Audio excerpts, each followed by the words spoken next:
A body starts moving from rest and accelerates at 3.6 meters per second squared for 20 seconds to attain a constant velocity. It then moves with that velocity for 50 seconds and then decelerates to rest in 10 seconds.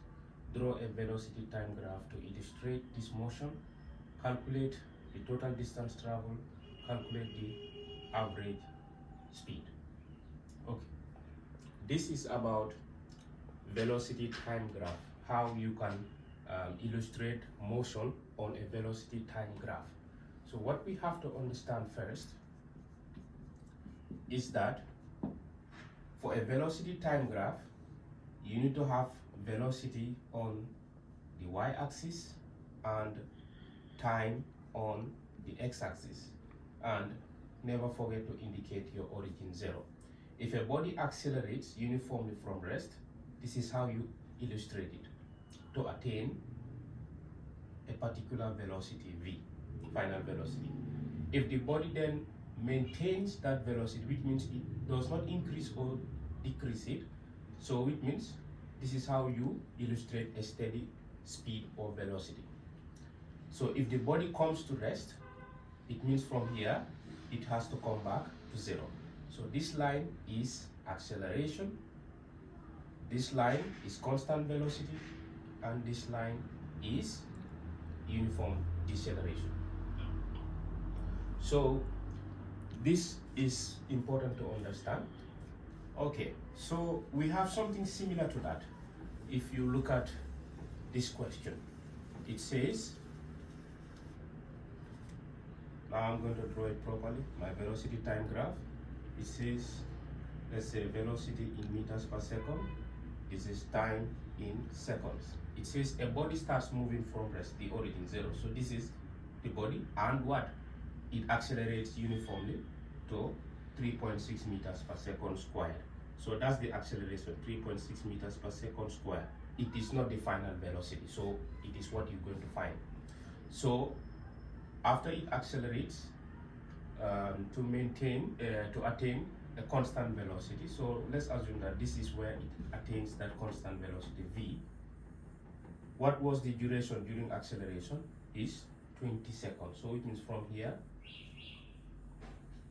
to this point is 20 seconds to attain a constant velocity. So this is the point where it attains a constant velocity. It accelerates to reach a final velocity.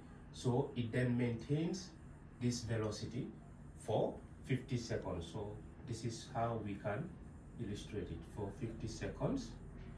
Okay, and then the body, what happens? It decelerates to rest. From this point, it decelerates to rest in 10 seconds. This is roughly how the velocity time graph is going to look. Okay, it accelerates at 3.6 meters per second for 20 seconds, maintains a constant velocity for 50 seconds, and then decelerates to rest in 10 seconds. So this is how the velocity time graph is going to be drawn. So if we want to find v, it's simple. It's v is equals to u plus 80. That is the final velocity is equal to initial velocity plus the acceleration multiplied by the time. What is the initial velocity? Since it starts from rest here, it is 0. Plus, what is the acceleration? It is 3.6. And what time does it take to accelerate? Is 20 seconds. And that is going to give you what? 72 meters per second. So instead of v, I can just illustrate this as 72 meters per second. That's the velocity, the final velocity attained. Okay, so I am done with the question of drawing a velocity time graph. So the other question is calculate the total distance.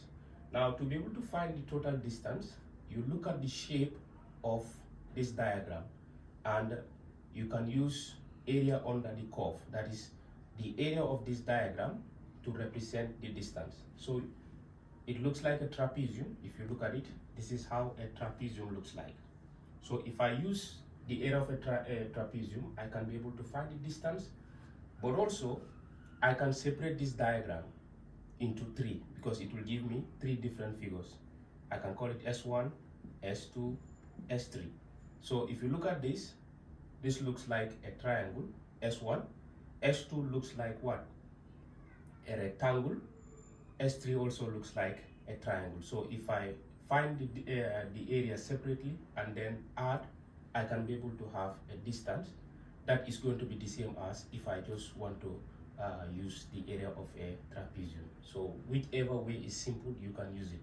So if we want to use the first method, which is the area of a trapezium, the A, you have to know that area of a trapezium, we have regions of A, B, and H. Okay? So this area from this point to this point is going to give us A.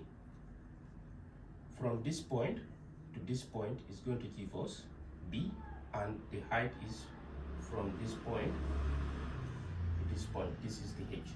So what is the formula for area of a triangle? Is what? Half into A plus B H. So that's going to be half. What is A? From here to here is 50. B is the total, that is 20 plus 50 plus 10, that will give you 80, multiplied by the height, which is 72. Should you just calculate this, you will have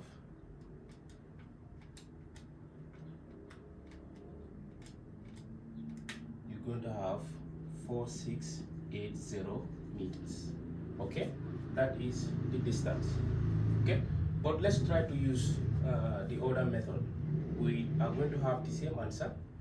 Okay, but you don't have to do both, just what you think is simple for you. So if at all I use S1, which is a triangle, what is the base of the triangle? We have 20 here.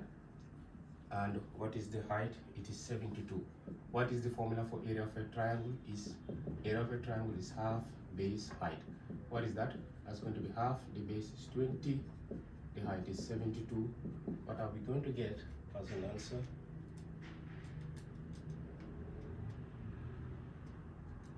We're going to have 720 meters. So if at all we go and find S2, this is how it looks like. So it's a rectangle. So A, that is this point, is 50, and this point is 72. In order, the formula is the length times the height for a rectangle. Area of a rectangle is length times the height. You're going to have 50 times 72, and what is that?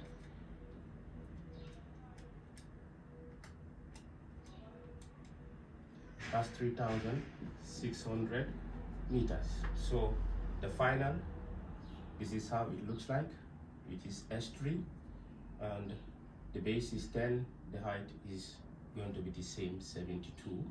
Again, the area of a triangle is what? Half base height, and that's going to be half. What is the base? It's 10, the height is 72. What you're going to have? The base is 10 times 72.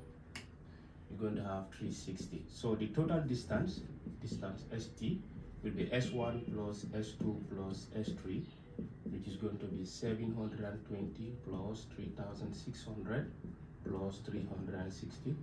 You're going to have the same answer as 4680 meters.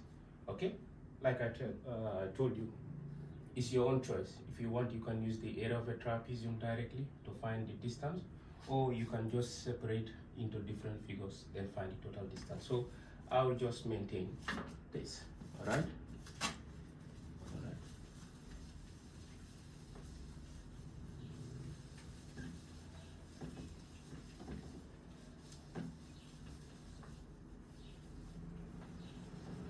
Okay, so we are able to find question 1, which is the total distance. So question 2 is to find the average speed. So we know that the formula for average speed is equal to total distance divided by the total time. So what is the total distance? 4680 divided by what is the total time taken? Is 20 plus 50 plus 10, that gives you 80 seconds. So